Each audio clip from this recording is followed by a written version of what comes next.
How to enable or disable AirPods Pro calls or audio on Samsung Galaxy S26 Ultra.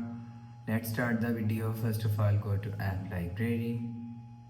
Here click on Settings app. Now in Setting, scroll down and you will see first option is Connections. Click on Connections. After you click on Connections, you will see third option is Bluetooth. Click on Bluetooth.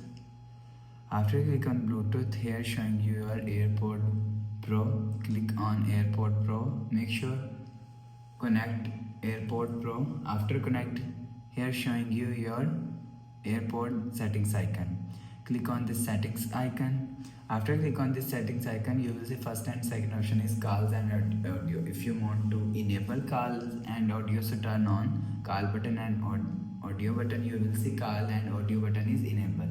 If you want to disable call and audio, so turn off calls and audio button. You will see AirPod Pro calls and audio is disabled. You will enable or disable AirPod calls and audio from here. After the process, go back to home screen. So that's how you can enable or disable AirPod Pro calls or audio on Samsung Galaxy S26 Ultra.